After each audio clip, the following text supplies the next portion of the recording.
Ok, nous revoilà. Le shiur est pour la Refrashelema de notre ami, pour qui on a une part français. Ava Dora Bat Esther, Nissim Ben Sasson, Dora Bat Alegria, Yoel Ben Rika, Yoel Ben Rika, Haya Rivka, Leslie Haya, Leslie Haya, Rivka, non, Leslie Haya Rivka Odaya, Bat Pia. Bat Pia, Rachel Bat Simcha Naomi. Rachel Bat Simcha Naomi, Adar, Orit Bat Adar, Miriam.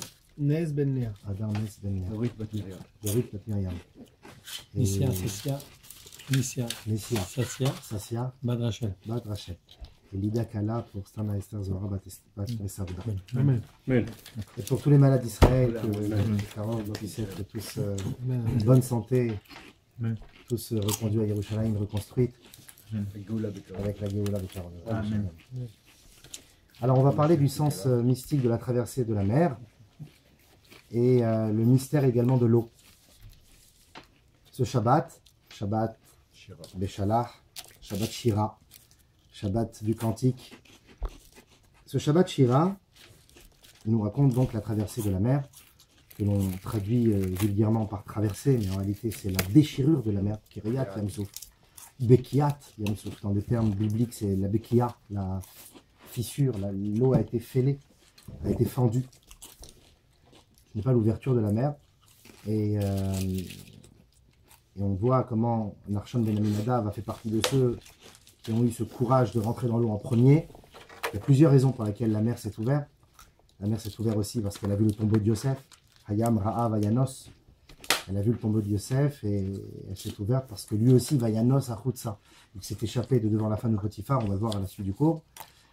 D'autres raisons parce que le Akadosh Baruch Hu a défendu le Ham Israël des propos du Samakel, de l'ange de la mort, on va voir ça aussi dans un instant.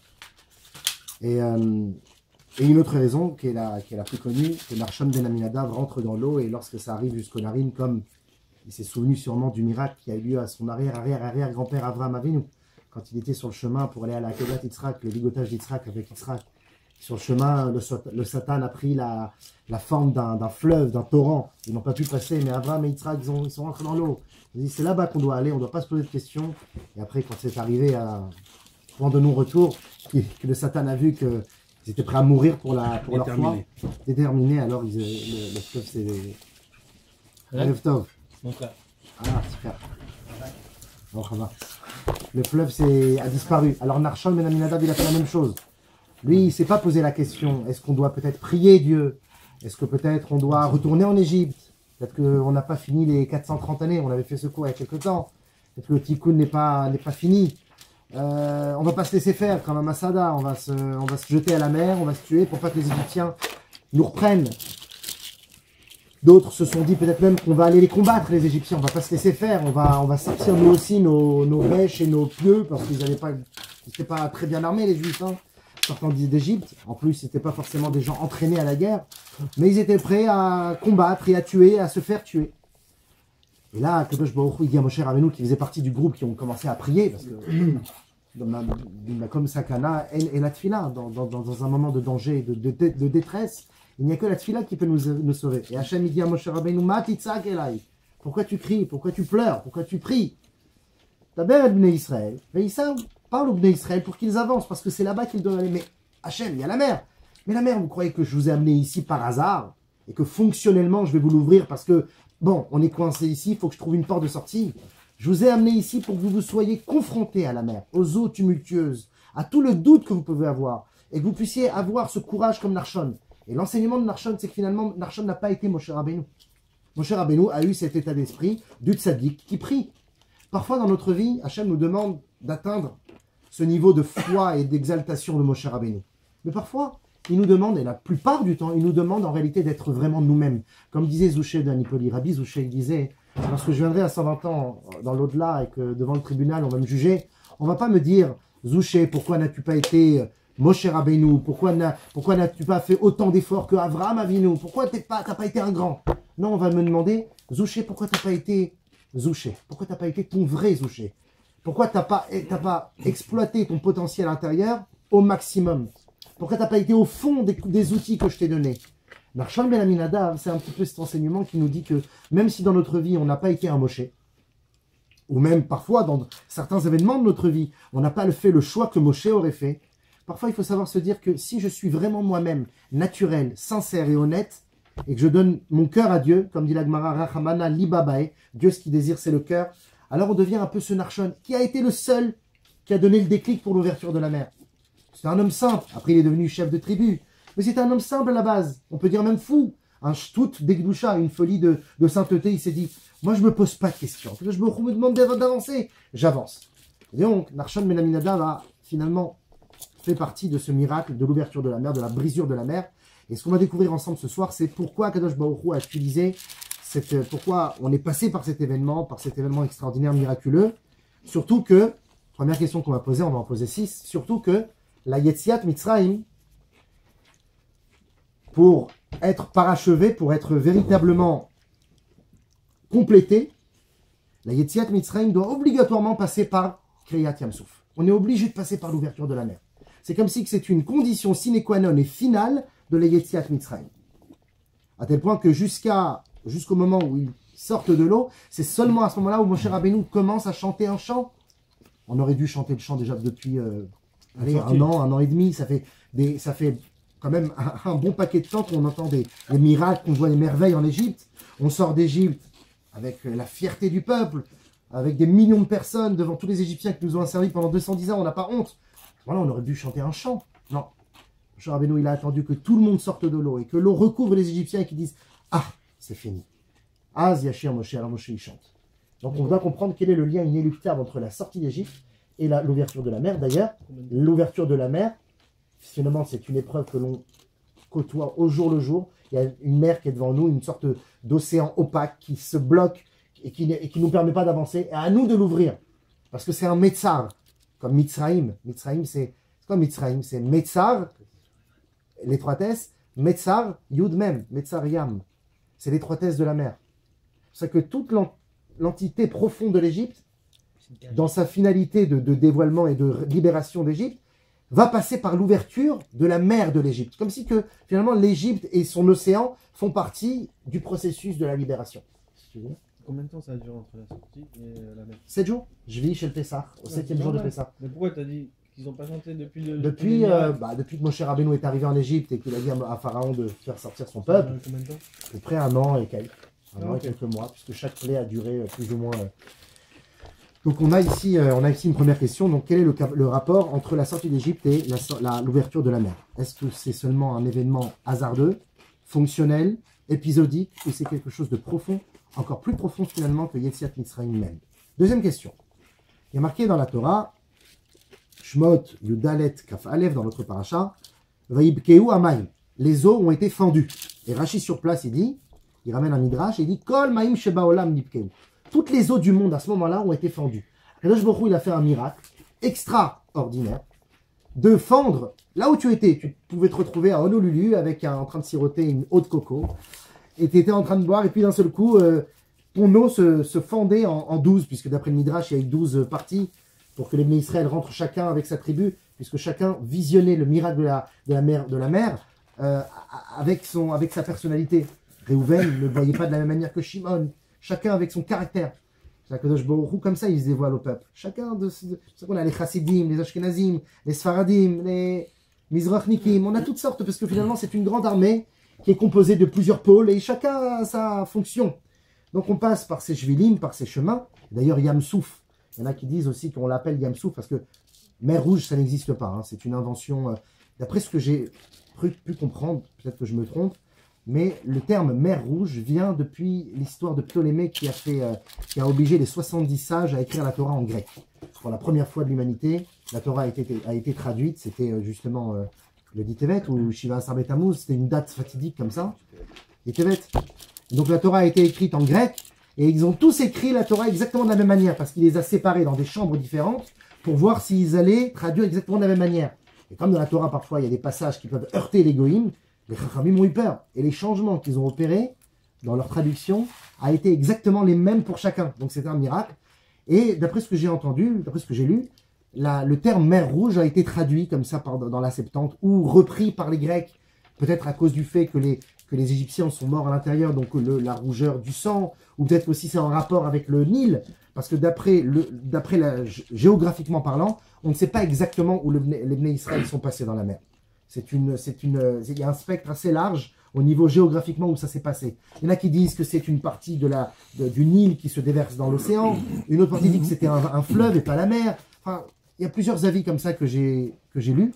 Mais le vrai Yam Souf, en réalité, le Yam Sof, c'est comme ça qu'on devrait la traduire, c'est la mer de la fin, fin F-I-N. C'est-à-dire que Akadosh Baruch Hu, avec cette ouverture de la mer, nous dit regardez, contemplez la fin des temps. Yam Sof. Et d'où commence cette fin des temps? Dès les premiers instants où Moshe Rabbeinu devient le libérateur d'Israël, non pas le jour où il l'a envoyé depuis le buisson ardent, mais depuis sa naissance, au 3e mois de sa naissance. Sa mère le pose dans le Nil, et elle le pose entre les roseaux, Bassouf, entre les roseaux. C'est pour ça que la mer qui va s'ouvrir avec Moshe Rabbeinu est aussi reliée avec cette présence de Moshe sur le Nil pour briser la mauvaise eau de l'Égypte, pour un jour ouvrir l'eau au Yam Souf du Ham Israël. Et donc, il ouvre toutes les eaux du monde, un peu comme ce fleuve à forme de roseau. D'après un avis, il ressemblait à cela quand la mer s'est ouverte. Les roseaux, les juilim, les chemins des Bnei Israël à l'intérieur de l'eau. Et on a ici une béquilla de toutes les eaux du monde, partout sur la planète, un miracle. Et on sait que Akadosh Baruch Hu ne fait pas de miracle en vain. C'est pour les tzorer, c'est pour un besoin spécifique. On va essayer de comprendre aussi pourquoi Akadosh Baruch Hu a fait ce miracle. Troisième question, pourquoi le Satan, le Samermen, le Samakel, a-t-il patienté jusqu'à la mer pour accuser le peuple juif de ne pas être apte à la sortie d'Égypte, à l'ouverture de la mer? Regardez petit 1. Il y a le Kutchim Oni, dans le Midrash, Parashat Beshalach, Remez, allusion 234. Vehamaim laem choma. Il est écrit que l'eau fut pour eux comme une muraille. Chez Yarad Samakel, Vehamar Lefanav, l'ange de la mort, enfin, l'ange de l'accusation, l'accusateur d'Israël est descendu et a dit à Dieu, Ribono shel olam, lo avdu Israël avodazara bemitzraim, n'ont-ils pas eux aussi servi les idoles en Égypte? Veata oselaem nissim, et toi maintenant tu veux leur faire des miracles? Vayamashmia kolo lesar shelayam, et il faisait entendre sa voix, comme ça quand il criait de manière tumultueuse, il faisait entendre sa voix à la mer, à l'ange, au protecteur de la mer. On sait que chaque grande entité de la nature possède un ange protecteur, une entité spirituelle céleste qui le protège. La Gemara même dira qu'il n'existe pas une brindille d'herbe sur terre qui ne possède pas un ange et qui lui donne les forces de pousser, qui lui dit pousse, pousse. Donc toute entité naturelle possède un ange protecteur.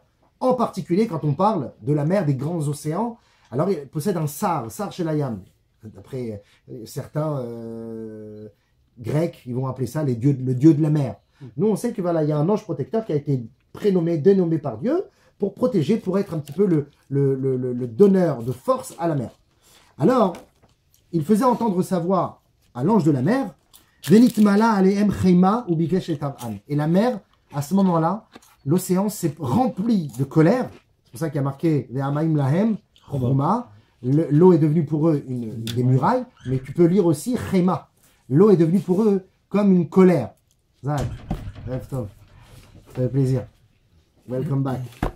Chema, choma, donc la colère ou la muraille, pour les noyer. À ce moment-là, avant de rentrer dans la mer, c'est comme si que l'eau était prête à faire un grand tsunami, une marée haute, un raz-de-marée, et avaler le peuple juif pour le tuer. Miyad et Shivlo Akadosh Baruch Hu. De suite, Hachem il répond au Satan, il dit oh, calme-toi. Choté chez Baolam. Tu es la créature la plus sotte du monde. Vri les daatam, avdoua. Je fais une feuille là. Je vais penser à toi.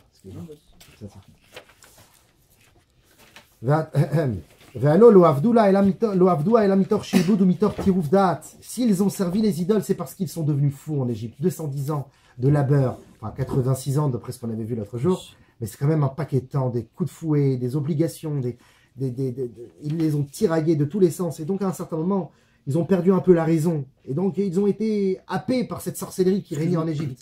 Qui dit ça? Hachem répond au Satan, il lui dit pourquoi tu veux les accuser? C'est Satan Satan l'accuse, et Hachem lui dit tu crois que vraiment ils ont servi les idoles par volonté? Ve'ata dan shogeg kemezid ve'ones keratson, tu veux juger le cas de l'inadvertance comme si c'était fait exprès, ou la personne qui est violée psychologiquement comme quelqu'un qui le fait de pleine volonté? Comment tu peux mélanger ça? Et donc il a pu calmer la mer. et la mer finalement a accepté de s'ouvrir pour le peuple juif. Donc en quelque sorte, Dieu nous a sauvés de l'accusation du Satan. Et Hachem, il ment là ou il est sérieux? Ah oui, elle est pas mal. Mais c'est Elle est vrai. bonne. Non, Akadosh Baruch Hu, rigole pas. Akadosh Baruch Hu, dans le fond, évidemment, il sait très bien que dans la forme, le Ham Israël a fauté. Mais dans le fond, il sait très bien, il est toujours, bien sûr, il est toujours, il trouve toujours une circonstance atténuante Il pour juge son les cas peuple. zéro, toi. C'est ça, exactement. C'est pas un vrai jugement.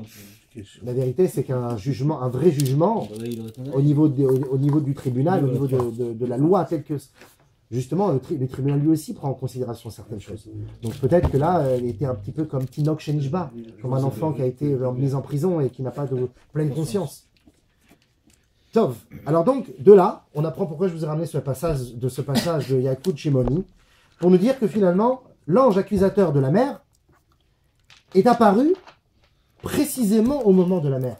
Alors que, si vraiment il pensait que le peuple juif n'était pas méritant d'être sorti d'Égypte, ils sont autant idolâtres que les Égyptiens, ils ne méritent pas de sortir d'Égypte, si l'accusation est profondément vraie, pourquoi le Satan ne les accuse pas déjà depuis un an et demi? Pourquoi il se réveille seulement qu'après Pourquoi il se réveille seulement qu'après être arrivé devant la mer? La question est claire. Pour comprendre tout cela, Ouais, c'est vrai. pourquoi maintenant il se réveille le Satan? Il aurait dû les accuser plus tôt. Pour comprendre tout cela, sachons que le Kiryat Yamsouf, KYS, là ce que j'ai écrit c'est Kiryat Yamsouf. D'accord, j'ai pas compris. Pour comprendre tout cela, sachons que la Kiryat Yamsouf est le détonateur de la Géoula finale. C'est sur cela que notre cours va se baser, sur le fait que Kiryat Yamsouf, l'ouverture de la mer, la brisure, la déchirure de la mer, est en réalité un détonateur pour la Géoula Acharona, le dernière délivrance que nous attendons très prochainement avant ce soir. Amen. Et pour cela, on va essayer de prouver à travers le Zohar, la Gemara, le Midrash, la Hakira, l'introspection philosophique juive, si on peut dire ainsi. C'est qui a fait ça? Le Chida, le Shla Kadosh. Regardez, on va tout découvrir. Patience. Regardez petit deux à gauche. Alors, on commence par le Zohar. Zohar Kadosh de Rabbi Shimon Bar Yochai, dans notre paracha, Nun Dalet Amudbet. Le Rabbi Shimon Bar Yochai dit comme ça: Kol barnage de Amar Shirtada Bechol Yoma Umechaven Ba. Tout homme qui récite cette louange chaque jour, de quelle louange il parle? Shiratayam, Az Yashir Moshe. Et qui le dit chaque jour avec Kavana, Zach le Memra li Zimnadati. Il aura le mérite de la réciter à la fin des temps. C'est pour ça qu'il est écrit Vayomrou les morts. Vayomrou les morts. Pourquoi il y a marqué ils ont dit en disant? Pourquoi ce double langage? Vayomrou pour la première fois où ils ont chanté, avec Moshe Rabbeinu. Les morts pour la dernière fois qu'ils chanteront avec la Bénin Mashiach. Les Daré Darim pour toutes les générations. Begin Deloitan Sheminayu le Almin, afin que aucune personne n'oublie ce miracle, puisque c'est seulement un détonateur qui sera rappelé, qui sera reformulé par Akadosh Baruch Hu à la fin des temps. Ça, c'est déjà le Zohar. Gemara dans Sanhedrin, Tzadik Aleph Amudbet, nous dit Minayin etriat ameti minatora. D'où sait-on ce fameux miracle qui sera opéré par Akadosh Baruch Hu à la fin des temps de la résurrection des morts? D'où le sait-on? On a besoin aussi d'une source toranique. Alors la Gemara répond chez Nehemar, comme il est dit dans Shmot Tedvav Aleph, Az, dans notre paracha, Az Yashir Moshe Ubnei Israël et Ashira Azot la Hashem. Alors Moshe Rabbeinu chantera ce chant pour Dieu. Char lo Nehemar, il n'est pas écrit ici, il l'a chanté. Voilà, Moshe Rabbeinu entonna ce chant avec Myriam avec les femmes, lui avec les hommes. Non, et là Yashir, il chantera au futur. Mikan Letriat Ametim et la Torah. De là, on comprend que Moshe Rabbeinu ressuscitera, son âme sera réincarnée dans le corps du Mashiach, puisque, comme dit le Zohar, Bechol Dara Vedara Pashtuta de Moshe, dans chaque génération, il y a une réincarnation, une lumière de Moshe Rabbeinu qui a insufflé dans un nouveau corps, et cette réincarnation peut être le potentiel du Mashiach Hador. Alors Mashiach chantera avec tout le monde, Moshe Rabbeinu sera ressuscité à nouveau, et on chantera à nouveau la Shira. Ça c'est la Gemara. Midrash, le Midrash dans Vaikra Rabbah, Kavzaïm Dalet. Tout ce que Dieu fera dans le futur, à la fin des temps, des choses extraordinaires et surnaturelles dans le monde,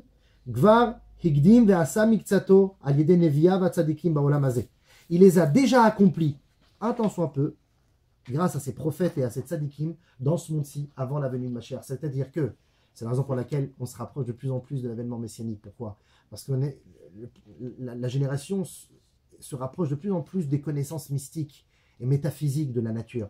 La physique quantique, les données, le savoir de l'atome. On va de plus en plus dans le profond. Psychologie aussi. Aussi la psychologie, tout à fait. On va vers quelque chose de beaucoup plus profond, de la connaissance de l'homme et la connaissance du monde, de la création. Donc on se rapproche vers quelque chose qui nous permettra, quand viendra Mashiach, de ne pas être choqué par tout cela. Si demain, par exemple, si demain on apprend que quelqu'un a réussi à se téléporter, oui, évidemment, on va prendre un choc. Mais imaginez-vous que dans 30 ans, ils ont réussi à téléporter un atome. Juste un atome, ils l'ont fait disparaître d'un endroit pour le faire réapparaître ailleurs. S'ils arrivent à le faire avec un atome, théoriquement, on peut le faire avec n'importe quoi. Sauf qu'on n'a peut-être pas encore l'énergie nécessaire et la technologie de pointe pour y arriver. Bien, sachez que c'est déjà fait. Le boson de Higgs est un atome qui a été téléporté d'un endroit à l'autre, à Genève. Le boson de Higgs, on l'appelle. C'est le nom qu'on lui a donné, le nom scientifique. Et cet atome, j'ai entendu parler sûrement. Ça a fait un grand buzz, il y a 5 ans ou 6 ans. Ah ouais? Oui, bon, c'est des recherches scientifiques sur la physique et la physique quantique. Et donc, finalement, si on arrive à téléporter un atome, on peut le faire avec n'importe quoi. Bon, alors ça veut dire que déjà, on commence à préparer notre cerveau petit à petit à des connaissances qui jusqu'alors nous faisaient peur. Il n'y a plus de miracle. C'est pas qu'il n'y aura plus de miracle, c'est qu'on sera habitué au miracle. C'est pas qu'on sera habitué. On prendra un choc. On comprendra. Comment t'expliquer? Bon, quelque chose de très vulgaire, hein. Vulgariser, ce que je veux dire. Moi, quand j'étais jeune, et quand il y avait des films de science-fiction, on était waouh, comme ça. Aujourd'hui, tu les regardes, tu rigoles, tu dis ils ont fait ça dans le garage avec des bonhommes. Pourquoi? Parce qu'aujourd'hui, ils ont des technologies de mise en œuvre artistique, on a l'impression que c'est réel. Et on s'est habitué à ça. Demain, ils sont déjà inventés, ils vont inventer des casques à réalité visuelle, à réalité virtuelle, voilà, ce que je voulais chercher. Tu as fait? Voilà, donc tu as l'impression d'être là. Demain, ils veulent faire l'odeur, le goût, ils veulent même qu'on puisse arriver à toucher. On rentre de plus en plus dans des sphères qui nous permettront que quand viendra Mashiach, on sera moins abasourdi. C'est comme si que notre conscience, notre connaissance et notre corps aura pris un petit peu goût à cela. Ça, c'est ça, tout à fait. Alors ça, c'est par rapport aux êtres humains. Mais au niveau de Dieu, Akadosh Baruch Hu, tous les miracles qu'il opérera à la fin des temps, il les a déjà, d'une certaine manière, un peu opérés avant, avec ses prophètes et ses tzadikim, comme dit le Midrash. Et regardez ce qu'il dit. Amar Akadosh Baruch Hu, Ani ushani atid lasot yam beyabasha. Je suis celui qui transformera la mer en terre. C'est-à-dire que je rendrai la terre sèche. J'ouvrirai la mer à la fin des temps. Velo gvar asiti ali de Moshe. Dirti ve'ata harem et matecha. Et je l'ai déjà fait. J'ai demandé à Moshe Rabbeinu de lever son bâton. J'ai déjà ouvert la mer. Donc, finalement, le Ham Israël est déjà préparé à ce genre de choses. Et à chaque fois qu'on entend un raz-de-marée, un tsunami, tout de suite, on pense au Maboul, on pense à l'ouverture de la mer. On est déjà, d'une certaine manière, préparé. Et même si on n'était pas là avec nos yeux pour le voir, notre Neshama, oui, elle était là. Donc, notre Neshama, elle n'aura pas un choc quand à la fin des temps, il y aura des événements peut-être catastrophiques ou météorologiques qui arriveront sur les nations du monde. Et nous, on comprendra qu'à ce moment-là, c'est une petite chatayam. À quoi s'attendre, on verra. Rabbeinu Bechaye, c'est... il y a plusieurs Rabbeinu Bechaye. Là, c'est Rabbi Bechaye ben Asher. Il écrit dans le Kadakemach. Celui qui a écrit le Kadakemach. Rabbeinu Bechaye aussi, à la Torah. Dans le Kadakemach, il écrit... L'élève de Ramban. Oui. De Rashba aussi. Kabbalah beyadeinu. She'ageula atida shetiye bedimion geulat Mitzrayim. Il est connu chez les kabbalistes que la Géoula future ressemblera à la Géoula que l'Égypte a connue, enfin que le Ham Israël a connue en Égypte, comme il est écrit d'ailleurs dans les prophètes, qui met Tsetra, Meret, Mitzrayim, Arenu, Niflaot. À l'image de la sortie d'Égypte, je vais vous montrer des miracles. Keshem, Shematsinu, Kiryat, Yamsu, Begeulat, Mitzrayim. De même qu'on a vu l'ouverture de la mer en Égypte, Ken, Timtsa, Begeula, Atida. Ainsi, tu le verras aussi à la fin des temps, avec la Géoula finale, tu verras aussi l'ouverture de la mer. Comme dit Ishaïa, le prophète Isaïe, chapitre 11, 16, pasuk 16, Ve'echerim Hashem et leshon yam Mitzrayim, ve'henif yado ala nar. Akadosh Baruch Hu, il brisera la langue de la mer de l'Égypte et il étendra son bras sur les fleuves. Et dans le Perek Tetzaïn, il est écrit Ve'haïta Messila, et il y aura un chemin créé, les Sha'aramo, pour le reste de son peuple. Asher Yishaer Me'ashur, Ka'asher Haïta l'Israël Beyom Aloto Meret Mitzrayim. Comme le Ham Israël s'est retrouvé en sortie d'Égypte et qu'il a pu traverser la mer, ainsi, je vous créerai un chemin dans le monde où vous pourrez passer à travers tous ces événements météorologiques catastrophiques, peut-être, de l'ouverture de la mer ou de l'eau qui se renverse sur les ennemis d'Israël. Vous, je vous créerai des chemins pour que vous puissiez être sauvés. Arez et Meïd, Rabbeinu Bechaye nous dit, voilà, ceci est une preuve. Chez Begeoula, Atida, Atid, Akadosh Baruch Hu, la tête Bayam, Derech. Akadosh Baruch Hu, à la fin des temps, il créera un chemin, Kemoshaya Beitiat Mitzrayim, comme il a créé à la sortie d'Égypte 12 chemins d'ailleurs. Et le Midrash renchérit, dans Bereshit Rabbah, Hey, sur le pasouk, Vayet Moshe, et Yado alayam, Moshe leva son bras sur la mer, sa main vers la mer, Vayashov ayam lifnot boker le etano, et que la mer à ce moment-là, quand il a levé son bras, il a pu calmer l'eau, et la mer est revenue à son stade initial, les etano, ça veut dire à sa force initiale, etan. Amar Rabbi Yochanan, dans le Midrash, Rabbi Yochanan nous dit, ne lis pas les etano, mais les tenao. Ne dis pas que la mer est revenue à sa force initiale, mais dis que la mer est revenue à sa condition initiale. Regardez ce que dit Rabbi Yochanan. Tenaim itna kadosh baruch hu imayam. Hachem, à la création du monde, il avait donné des conditions à la mer. Il lui a dit, écoute, je te crée, mais à un certain moment, il faut que tu t'écartes pour laisser place à la terre. C'est comme ça que ça s'est passé. Au début, le globe était rempli d'eau. Kadosh baruch hu, il a poussé les mers pour que la terre apparaisse. Et il a dit à la mer, ne déborde pas. Et quand il y a des débordements, alors c'est soit parce que la mer a décidé de déborder pour attaquer les nations qui se comportent mal, soit pour être chotef, pour nettoyer, purifier la terre. Mais en tout état de cause, Akadosh Baruch Hu, il a donné des conditions à la mer. Il lui a dit, tu n'as pas le droit de déborder sur les terres. Et Hachem a dit comme ça, le jour où mon peuple juif se retrouvera face à toi, face à la mer, tu devras t'ouvrir face à eux. Et la mère, elle dit, mais moi, comment je vais m'ouvrir devant un peuple? Hachem lui répond, c'est la seule condition pour laquelle je te crée, c'est le jour où tu t'ouvriras devant le Ham Israël. Il faut que tu m'écoutes. Donc quand il y a marqué que la mer est revenue à son état d'origine, calme et posée, donc à son état d'origine, c'est-à-dire à sa condition d'origine, ne lis pas les Tano à sa force, mais les Tnao, à son Tnaï. Sauf que le Rabbi Yosef David Azoulay, un grand sage qui a vécu aussi au Maroc, qui a vécu aussi en Italie, à Livourne, le Hida. Il pose la question dans son livre Le Roche David. Il explique, il dit, pourquoi il y a marqué que Dieu il a demandé à la mer de revenir à sa condition initiale après que l'eau s'est déjà refermée. Vayashov Hayam, Leitano, la mer est revenue à sa condition, c'est-à-dire que Dieu a donné une condition à la mer pour qu'elle se referme. Mais ça y est, elle est déjà fermée. Donc le Rida, il répond, il dit, en réalité, quand la mer se referme, la vraie condition qu'elle a dans le fond n'est pas de revenir à son état normal au moment de Moshe, mais de se réouvrir à la fin des temps avec Mashiach. C'est ça la condition. Le Tnaï qu'Akadosh Baruch Hu donne à la mer, le Rida, il dit dans son Roche David, qu'en réalité, quand il est écrit le Tnaï après le Pasouk, c'est que la condition apparaît après que la mer se calma, car on parle d'une condition future de s'ouvrir avec Mashiach. À Mashiach, donc en fait, il y aura aussi une coupure de la mer. Exactement. Et le Mikré d'Ardaki, il rapporte 3 allusions à ce propos. Il y a marqué donc Vayashov Ayam Lifnot Boker Leitano. Au petit matin, la mer est revenue à son état normal. Ce Pasouk, Vayashov Hayam Lifnot Boker, est constitué de 4 initiales. Vayashov Vav, Hayam He, Lifnot Lamed, Boker le matin Bet. Ces 4 initiales, on va les retrouver dans 3 psukim, dans 3 allusions qui parlent aussi de l'avènement messianique. La première allusion se trouve dans Yecheskel, le prophète Ézéchiel, la Metet Kavzaïn, où il dit là-bas, à propos de la fin des temps, lorsque tous les peuples reconnaîtront la grandeur du Ham Israël et la Kedusha d'Akadosh Baruch Hu insufflée dans le peuple juif, et qu'ils diront Zekeli Van Veu d'une certaine manière eux aussi, il y a marqué Venigdashti Bam Leine Hagoim. Je me sanctifierai par eux, par le peuple juif, Leine Hagoim aux yeux des peuples, aux yeux des nations. Venigdashti Vav, Bam Bet, Leine Lamed, Hagoim He. On a les 4 initiales de Vayashov, Ayam, Lifnot, Boker. Ensuite, le Mikré d'Ardaki nous dit, on voit ici la même chose dans le Tehillim. David Ameler, dans le Tehillim 22, Pasuk 29, il écrit, lorsque viendra Mashiach, d'une certaine manière, c'est une prophétie viendra un temps où la Hashem, Hamlucha ou Moshel Bagoim. Akadosh Baruch Hu réinstallera sa suprématie sur le monde et il gouvernera tous les peuples. Il les gouverne déjà, mais on le verra devenir visuel.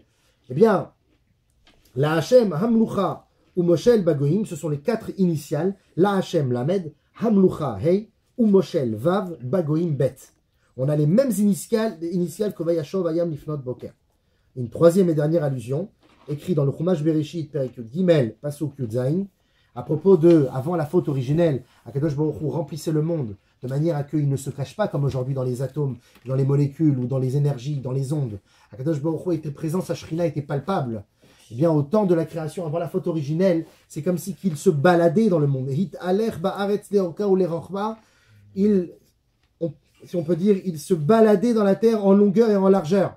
Et cette phrase aussi, qui est un rappel de la fin des temps, puisque Akadosh Baruch Hu, à la fin des temps, réinstallera le niveau du Gan Eden, le niveau du Olam Haba, c'est-à-dire le temps où Adam était avec Akadosh Baruch Hu dans la sainteté totale, où Hachem était présent avec lui, ceci sera réinstallé à la fin des temps. Et c'est encore une fois les initiales, Hitalech, Hei, Ba'aretz, Bet, Leorka, Lamed, ou Lerorba, Vav. On a ici les 4 initiales de Vayashov, Vayam, Lifnot, Boker. Ça, c'est le Mikret Tabaki qui nous dit cela. Le Shla Kadosh nous dit quelque chose. Tout ça pour montrer en fait que quoi, toutes ces références-là, c'est pour montrer qu'à la fin du temps, il y aura de nouveau une autre Shira, c'est ça? Une autre Shira et une autre ouverture de la mer. Le Shla Kadosh, le Shnei Luchot Abrit de Rav Yishayahu Horvitz, il a vécu un petit peu après le Hari, nous dit à propos dans son Sefer Charedim, à propos de Masechet Yom HaOt Memvav, à propos de Moshe Rabbeinu, quand à la fin de l'ouverture de la mer, il s'en va avec le peuple juif. Il leur demande, allez, prenez vos affaires, arrêtez de rester trop de temps pour prendre le butin qui remontait à la surface, qui était bien plus conséquent que le butin qu'ils avaient pris à leur sortie d'Égypte. Ce qui remontait à la surface était extraordinaire, et c'était des pièces assez lourdes qui normalement auraient dû sombrer, mais sont remontées à la surface. Donc Hachem a voulu un petit peu les tester. Qu'est-ce que vous voulez? Arsinaï ou rester sur le littoral? Et ils ont voulu rester un petit peu et prendre l'or et les diamants qui remontaient à la surface, desquels les Égyptiens avaient habillé leurs chars, leurs chevaux. Alors Moshe Rabbeinu il leur dit, allez, venez avec moi. Vayassa Moshe et Israël, Miyam Souf. Moshe Rabbeinu il les fait voyager. Il leur dit, allez, vas-y, on y va maintenant, on repart, c'est parti. Alors nous dit le Shla Kadosh, chez Isiyam Me'avonotehem. Quand il les a fait voyager, c'est pas pour leur dire allez on y va, c'est pour leur dire laissez derrière vous toutes vos fautes. Jusqu'à maintenant, avec les 10 plaies que vous avez connues, avec la sortie d'Égypte, vous étiez encore collés à vos fautes. Depuis maintenant, vous avez fait la Shirat Hayam, vous avez connu ce miracle de la mer, vous êtes défaits de vos fautes. Chez Nimchelou Aliede Ashira, parce que vous avez été pardonné grâce à la Shirat Hayam. Chez Kol Mishena Selones, car tout celui qui vit un miracle dans la vie de tous les jours, chacun avec un miracle plus ou moins miraculeux, extraordinaire. Mais on a tous parfois des miracles qui nous arrivent, des hashgachat pratiques, que certains diront oh, c'est magnifique, d'autres diront ouais, c'est le hasard. À toi, avec ta vision et ta kavana, de te convaincre et de te plonger dans cette kedusha que Dieu finalement parle à travers ta vie. Et quand tu dis oui, c'est Dieu qui m'a donné ce miracle, oui, c'est un signe, et bien quand tu vois finalement que c'est comme un petit Ness, Veomer Shira, il dit à ce moment-là, tu peux même dire le Haziashir. Le Shla Kadosh nous donne une astuce que j'ai découvert, moi aussi je découvre avec vous, hein, j'ai appris ça cette semaine. Il donne une astuce, que quand tu vis un Ness et que tu fais une Shirat Hayam, tu dis le Haziashir. D'ailleurs dans la Tfila, c'est les seuls 2 passages Minatora qui sont écrits dans la Tfila. Je ne parle pas de Kadesh Likol Bechor, de Ktoret, je parle à partir de Hodou jusqu'à Lenu Shaber, Shema Israël, Haziashir Moshe. Les 2 passages toraniques qui sont dans la Tfila. Quand tu dis le Haziashir Moshe, quand il t'arrive quelque chose de bien dans ta vie, pas pour quelque chose de mal, au contraire, quand il t'est arrivé quelque chose de bien, tu dis le Haziashir Moshe, Mochlim lo kol avonotav. Toutes ses fautes sont pardonnées. C'est comme si que le jeûne qu'on va faire dimanche, on a une astuce qui peut... Ici, il y a une organisation. Mange un morceau et on t'en parlera après. Tu l'as regardé C'est quoi le truc? En fait, donc, dès qu'on a un S, on doit faire une bonne shira. Et là, à ce moment-là, Mochlim lo avonotav. Ses fautes sont pardonnées. Et le Chida renchérit sur les paroles du Shla dans son livre Avodat Kodesh, Perek Bet, passage Kaf Dalet. Il dit comme ça: Ve'alken tzarich leomra besimcha rabba ou beneima. C'est pour ça que le Haziashir Moshe qu'on lit tous les jours, il faut la lire avec kavana, avec joie, avec profondeur. Ve'yitsayer bedaato keilu omed bayabasha betoch hayam. Il doit s'imaginer comme si qu'il était dans la mer avec les Égyptiens. Ve'amitzrim nidbaim ve'unitzol. Et que les Égyptiens, les nations du monde, et les Réchaïm, et les Moshe, les mauvais, se noient, et que lui est sauvé. Ve'hiz gula les kaparat avonotav kayadoua. Et comme il est connu chez les kabbalistes, au moment où tu lis Azia Shamoshe avec cette kavana, tu pardonnes toutes tes fautes. Et donc la question, la cinquième question que je pose, c'est pourquoi est-ce si important de lire la Shira chaque jour, à tel point qu'on peut même atteindre le niveau de pardonner toutes ses fautes. On a zappé la quatrième question, pourquoi Akadosh Baruch Hu a-t-il besoin de fendre la mer à nouveau à Mashiach? Pourquoi on a besoin de ce miracle précisément? On l'a déjà connu avec Moshe. Pourquoi on dirait comme si on a besoin d'une Recha, on a besoin d'une Seifa, un début, une fin, les deux sont reliés. Pourquoi on a besoin d'une nouvelle ouverture de la mer à la fin des temps? On va voir. Quatrième question. Petit G. Le Midrash révèle que notre grand-père, Yaakov Avinu, on l'appelle le grand-père, vous allez voir dans un instant pourquoi, il participa lui aussi à Kiryat Yamsouf. Yaakov Avinu était présent. Regardez, suivez avec moi, de l'autre côté de la page, petit 4, en haut à gauche, Bereshit Rabbah, le Midrash, Tzadik Bet Bet. Natal Hakadosh Baruch Hu Raglav Shel Avinu Yaakov. Yaakov, Hachem a pris les jambes de Yaakov Avinu et les a plantées.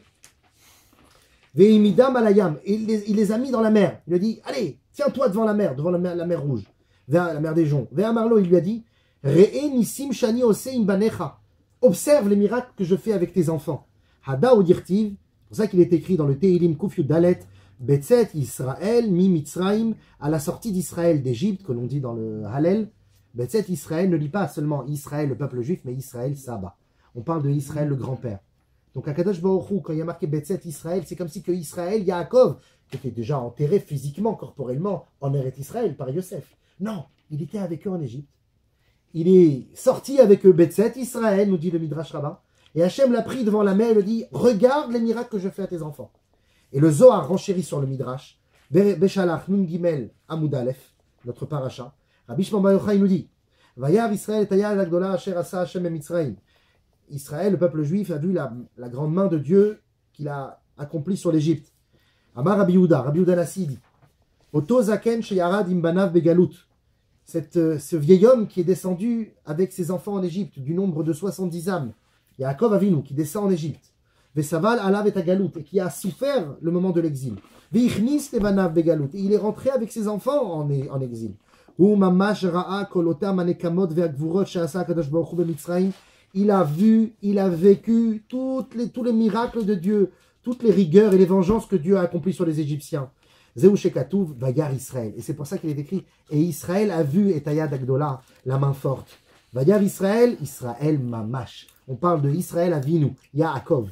Ve'amar Rabbi Yehuda dit, et là, Kadosh Baruch Hu Leoto Zaken Ve'amarlo. Hachem a pris ce vieil homme, notre vieux grand-père, notre ancêtre, il l'a pris, il lui a dit, Kum re'e banecha ayotzim mitoch am chazak.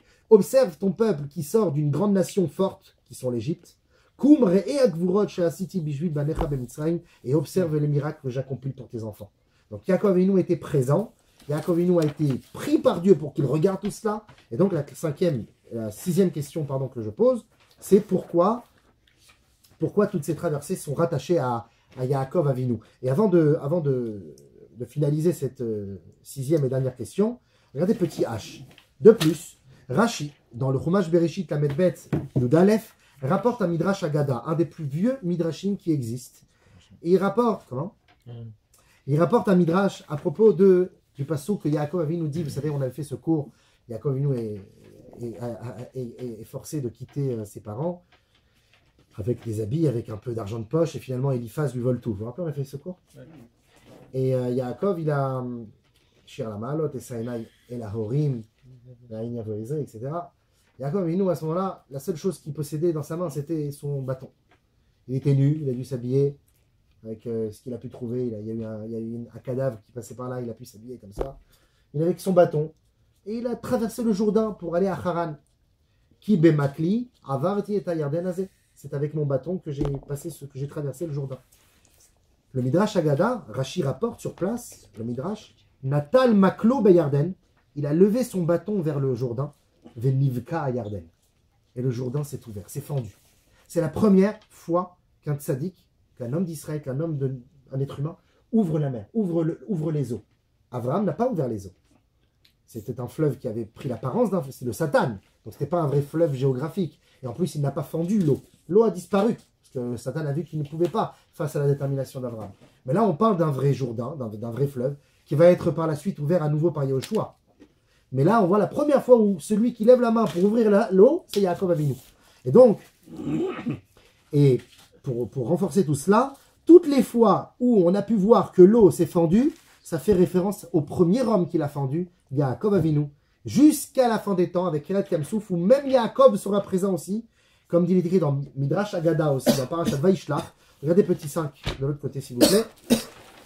Le Midrash Agada nous dit à propos de tout cela, Ki bemakli avarti, car avec mon bâton j'ai traversé.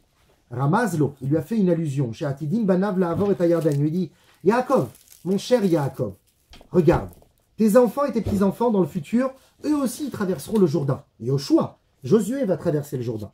Keshem Sha'avar Yaakov Avinu Bemakel, de même que toi Yaakov, tu traverses le Jourdain avec ton bâton, chez Neymar Yoshua, comme il est dit dans Yoshua, Dalet Kavbet, Beyabasha, Avar Israël et Tayarden.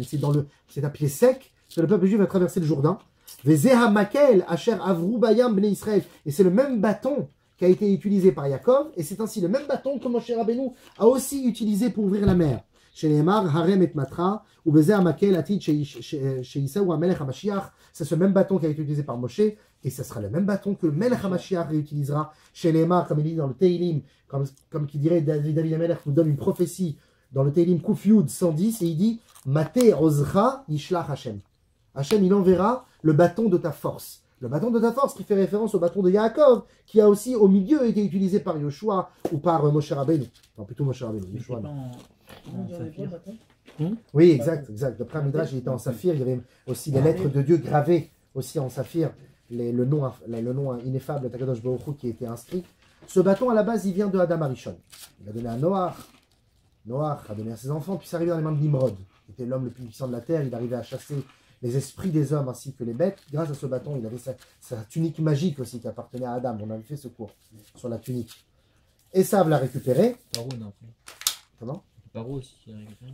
Après, c'est Yitro qui l'a pris. Oui, c'est plutôt Yitro, pas Paro. Enfin, d'après ce que je connais, après peut-être que tu connais autre chose. Nimrod l'a récupéré, Esav l'a récupéré de Nimrod, et Yaakov l'a récupéré de Esav. C'est pour ça qu'il avait la tunique des champs quand il s'est présenté à son père Yitzhak. Il dit Reach Hasadeh, on parle de Reach Gan Eden, etc. C'était la tunique de Esav. Donc le bâton et la tunique sont prises par Yaakov et il s'enfuit avec. En Égypte, c'est Yosef qui les récupère, puisque Yaakov offre une tunique qui est honnête passim à son fils Yaakov, c'est cette même tunique magique, et il lui offre aussi le bâton. Yosef les garde en Égypte et à la fin, à Saptira, il crée une sorte de mausolée où ils vont entreposer toutes les affaires personnelles de Yosef, parce que Yosef n'a pas été enterré dans une pyramide, il a demandé comme ça qu'ils soient ensevelis dans le Nil. Lui et ses frères ont été mis dans des cercueils en plomb pour que ça sonde. Et il est enterré là-bas il a été jusqu'à la fin, jusqu'à la Geulat Mitzrayim, il a été enterré dans le fleuve. Parce que les Égyptiens disaient que Yosef allait apporter la bracha sur le Nil et le Nil arrosera la terre. Mais dans ce mausolée, il y avait sa coupe d'or. La coupe d'or qui servait à soi-disant à Yosef de connaître d'être le futur, de connaître aussi les secrets des autres. Il disait à ses frères, auxquels il ne s'était pas encore dévoilé, il disait, toi je sais que tu es l'aîné, et voici tes mitzvot. Et il disait à chacun sa place et sa fonction dans le Ham Israël en regardant soi-disant son verre. C'était un verre soi-disant magique. Ce verre, il a été entreposé là-bas, il a été récupéré par un homme, et je ne dis pas plus, je vous laisse. Pour ceux qui savent très bien. Ah, j'ai compris. Pour ceux qui savent très bien, et pour ceux qui ne savent pas, on fera un cours sur ça, magnifique, sur cette coupe-là. Pour l'instant, on va mettre ça de côté. Mais il y avait aussi le bâton. Et Yitro. Il y avait 3 grands ministres de Pharaon. Yitro, lui, il a dit non, Pharaon, ne tuez pas le petit Moïse. Quand il vous a volé la couronne, c'est qu'un enfant. Il ne pensait pas à cela. Regardez, mettez-lui devant lui une assiette de braise ardente et des diamants. Vous verrez qu'il ira vers les braises. Parce que c'est un enfant, il est attiré par le rouge, par la lumière. Moshe Rabbeinu est parti vers les pierres précieuses. L'ange lui a poussé sa main parce qu'il est voué à être roi. Il lui a poussé la main, il a touché les braises et c'est comme ça qu'il s'est brûlé les lèvres. Arel Sfatayim. Quand Yitro, il a finalement pu sauver Moshe Rabbeinu, il a vu la méchanceté de Paro. il en a eu assez, il a quitté le palais. Bilham aussi était présent à ce moment-là. Il a dit au contraire, mettez-le à mort cet enfant. Et comme finalement l'enfant n'a pas touché au diamant mais au braise, Paro il a dit, Bilham, t'as failli tuer mon petit-fils. Je te congédie. Et Bilham, il a été renvoyé. Il est devenu ministre du roi de Couche. Et il y avait un troisième, Iyov, Job. Lui, il n'a rien dit. Il n'a pas pris position. C'est pour ça qu'il a souffert toute sa vie. Bilham, il a été anéanti par Moshe. Et Yitro, il est devenu son beau-père. Yitro, quand il a quitté le palais, avant de quitter le palais, il est parti, il a volé le bâton de Yosef. Le bâton qui allait servir à Moshe d'ouvrir la mer. Ce même bâton que Yaakov utilisa pour la mer, pour le Yarden. Et il est arrivé dans son champ, et il avait un problème, il avait des ronces partout dans le champ. Et il a voulu gratter la terre avec ce bâton, et ça fait fertiliser la terre. Donc il a compris que ce bâton était miraculeux. Paf, il a planté dans la terre pour faire pousser son champ. Ça a donné des fruits merveilleux. Alors à un certain moment, même l'arbre lui-même il a poussé. Il a voulu le récupérer, mais c'était impossible. Il a fait appel à tous les plus grands giborim de la planète. Il dit, celui qui arrive à me déraciner mon arbre, je lui donne ma fille, Tzipora. Ça vous dit rien? Excalibur. Et c'est Moshe Rabbeinu qui a réussi à tirer le bâton de la terre. Non, c'est le roi Moshe. Bon, tout ça pour vous parler du bâton. Yaakov l'avait déjà à la base. Et donc, c'est quoi le verre? C'est qui le verre? Je ne dis pas. Pour savoir avant le prochain. Pour te donner envie de venir, on en parlera si tu veux, Parachat Kitissa. Ah, grave, bien. Ridouche. Alors, chez Nehemar, j'en suis le frère. J'ai fait ça, Matthieu. Oui, mais ça, Matthieu Ousra Yishlach Hashem. Ok, reprenons. Donc maintenant, on a vu que Akadosh Baruch Hu, il réouvrira la mer avec ce même bâton. Et tout ça passe par le bâton de Yaakov à la base, à qui lui appartenait et qu'il a ouvert le Yarden avec. Donc ma sixième et dernière question, là ça y est, on a fini les questions. Ne vous inquiétez pas, les réponses sont plus rapides que les questions. Ma sixième et dernière question, c'est pourquoi tout cela est en rapport avec Yaakov Avinu. Pourquoi Kriyat Yamsouf, Aziashir Moshe, Makesha avec Yaakov, en plus à la fin des temps, on va voir ça. Pourquoi pas Abraham? En plus, pourquoi pas Abraham Avinu? Pourquoi pas même Yosef? C'est à Abraham qu'il a fait la promesse et qui lui a dit l'esclavage et qui lui a dit... Exactement. Donc là, c'est la fin de l'esclavage. Donc normalement, c'est Abraham Avinu qui doit venir témoigner du début de l'histoire et de la fin de l'histoire. Surtout que, et on peut dire même ça sur Yosef. Yosef, son tombeau s'est approché de la mer s'est ouverte. Donc on peut dire aussi c'est en rapport avec Yosef. Et pourtant, on dit que c'est Yaakov, le détonateur de la Géoula. On va voir. Alors regardez, petit J. Pour comprendre tout cela, on va d'abord rentrer un petit peu dans la Kabbalah. La Kabbalah du Rabbi Chaim Vital, l'élève du Ari Akadosh. Rabbi Chaim Vital, il a écrit dans son livre le Sha'arik Dusha, Chelek Aleph Sha'ar Bet.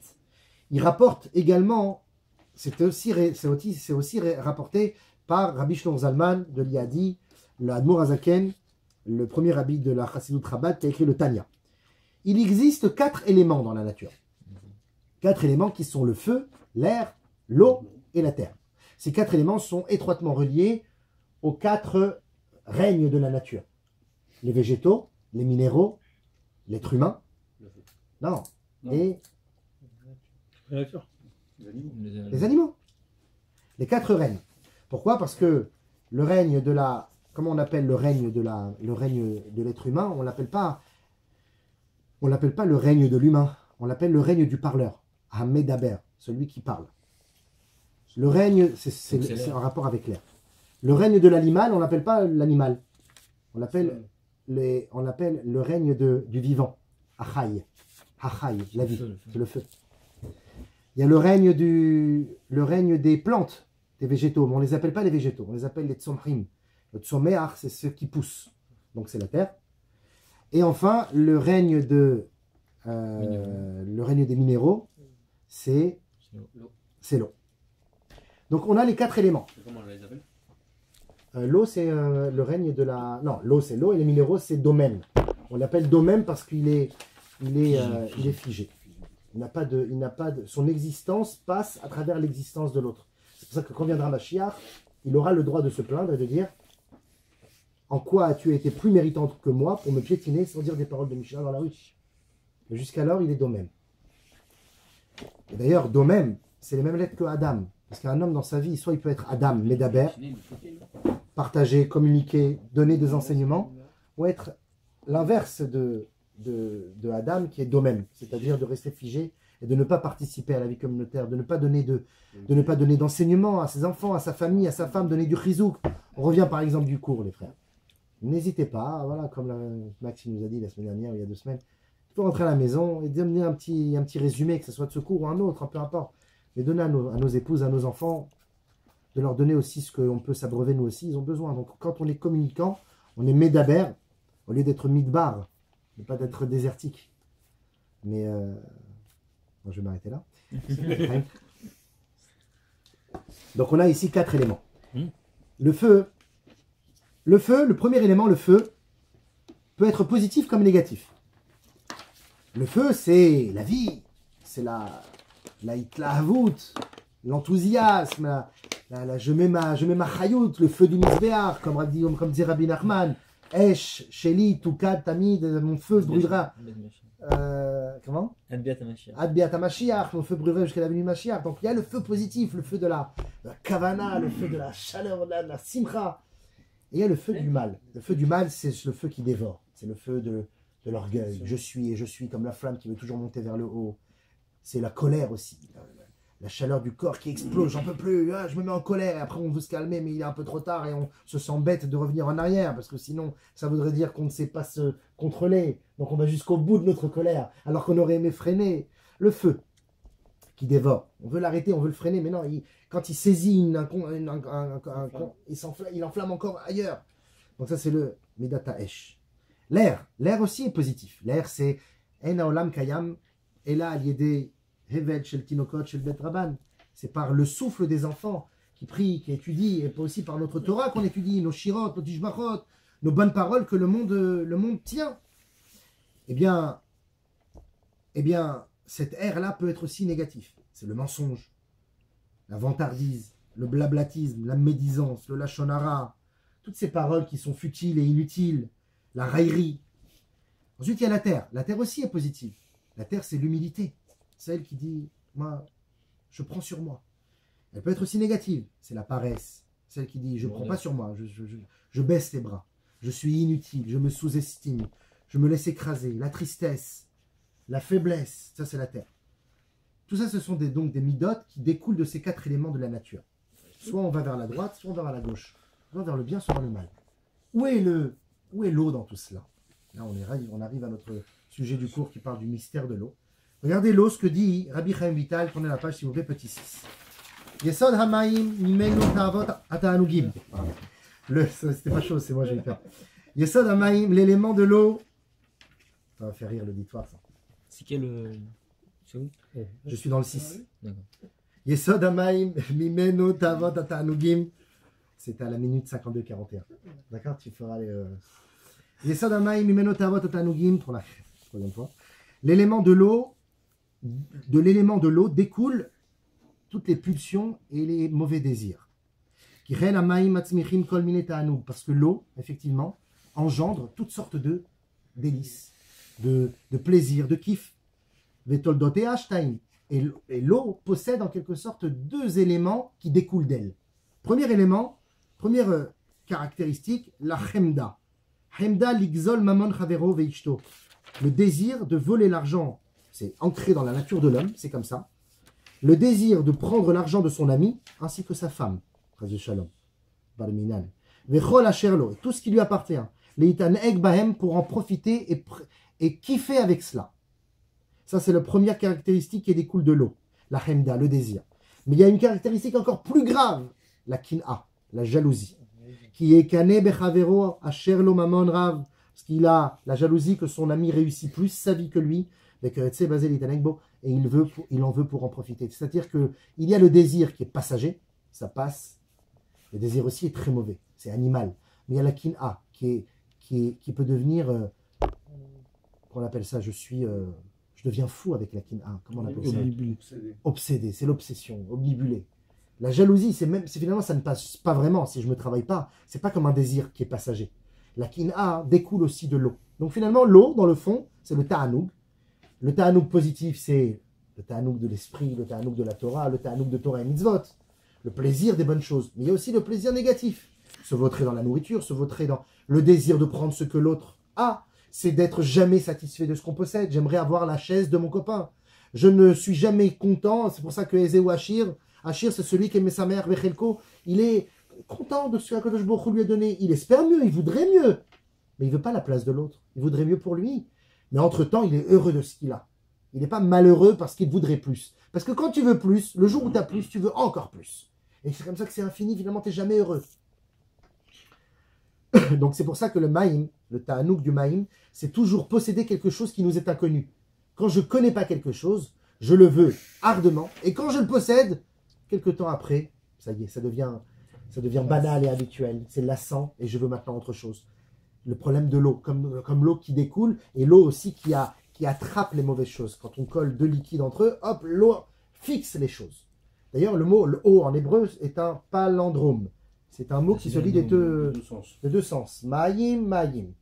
Pourquoi? Parce qu'on a deux sortes d'eau, l'eau positive, l'eau négative. On a aussi les deux lettres même et un yud au milieu. Yud, c'est la shrina d'Akadosh Baruch Hu, c'est le yud de Yud Kevavke. Akadosh Baruch Hu, il est au milieu de cela. Il attend que tu fasses le choix. Il est avec toi au milieu. Tu vas monter dans les eaux d'en haut ou les eaux d'en bas. Akadosh Baruch Hu, d'ailleurs, il a créé les eaux d'en haut et les eaux d'en bas. Et il a dit, finalement, il les a séparées. Il a dit, là-haut, je vais mettre les eaux d'en haut qui seront les vapeurs, la stratosphère, l'atmosphère, toutes les vapeurs et les gaz.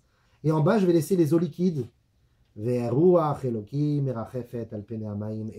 le souffle de Dieu était au milieu. À nous de choisir, est-ce qu'on veut aller vers l'un ou vers l'autre? Parce que le même, c'est aussi le moum, c'est le pgam, c'est le défaut de l'eau. Le même aussi, c'est le voile de Dieu. Pourquoi? Parce que même, c'est une lettre qui recouvre tout. Même si c'est ouvert en bas, en réalité, ça recouvre sa voile. C'est pour ça que la mitzvah de l'histoire de la Megillah, Dieu n'y apparaît pas visuellement. Il est caché dans le mot Melech, en haut de chaque Amoudim, pour certaines Megillot. Mais aussi parce que le miracle, a priori, s'est passé par les lois de la nature. C'est pas comme à Hanouka, le miracle a duré 8 jours au lieu d'un jour. On a gagné face à des millions de soldats et nous, on était très peu. Non, ça c'est un complot qui a été déjoué avec beaucoup de sagesse et de ruse. Dieu n'était a priori pas là, mais en réalité, il était encore plus là qu'on imagine.